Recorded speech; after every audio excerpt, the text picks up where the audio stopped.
అలా ఆ మహాశివునికి ఆత్మబలిదానానికి సిద్ధపడ్డ అశ్వత్థామకి పరమశివుడు ఖడ్గం అందించాడు. అంతటి శక్తివంతమైన ఆయుధంతో పాండవ శిబిరంలోకి చొరబడ్డ అశ్వత్థామ తన పగ ఎలా తీర్చుకున్నాడు, దానికి తాను అనుభవిస్తున్న శాపం ఏంటో రండి నేను మీకు ఆ కథ చెప్తా. అశ్వత్థామ మొదట చంపింది దృష్టద్యుమ్నుని, అంటే ఈ ఉప పాండవుల మేనమామ. అతన్ని ఆయుధంతో కాకుండా గొంతు పిసికి తన్ని చంపాడు. ఎందుకంటే నిద్రిస్తున్న వ్యక్తిని ఆయుధంతో చంపటం ధర్మం కాదని, కానీ తన తండ్రిని చంపిన వాడికి గౌరవప్రదమైన మరణం ఇవ్వకూడదని అలా చేశాడు. ఆ తర్వాత అశ్వత్థామ చూపు గాఢ నిద్రలో ఉన్న ఉప పాండవులపై పడింది. చీకట్లో వారు పాండవులే అని భ్రమపడిన అశ్వత్థామ తన పగ తీర్చుకోవాలనే ఆవేశంలో ఒక్కొక్కరిని అత్యంత దారుణంగా అంతం చేశాడు.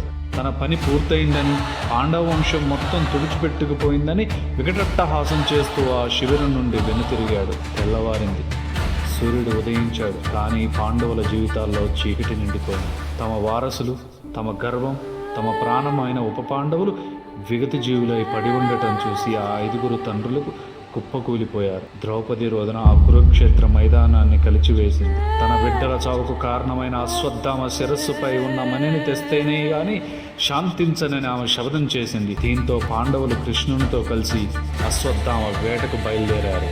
గంగా తీరంలో పాండవులకు ఎదురైన అశ్వత్థామ భయంతో లోక వినాశకారి అయిన బ్రహ్మశిరోనామక అస్త్రాన్ని ప్రయోగించాడు. దానికి ప్రతిగా అర్జునుడు కూడా అదే అస్త్రాన్ని ప్రయోగించాల్సి వచ్చింది.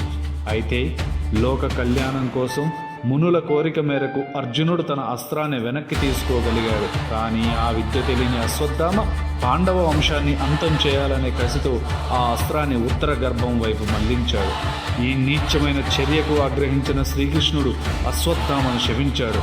శిశుహత్యకు ఒడిగట్టిన పాపివి, నీ నుదుటిపై ఉన్న మణిని కోల్పోయి ఒళ్ళంతా పుండ్లతో రక్తం కారుతూ ఎవ్వరూ లేని అడవుల్లో చావు కోసం ఎదురు చూస్తూ 3000 ఏండ్ల పాటు ఈ భూమిపై తిరుగుతావు.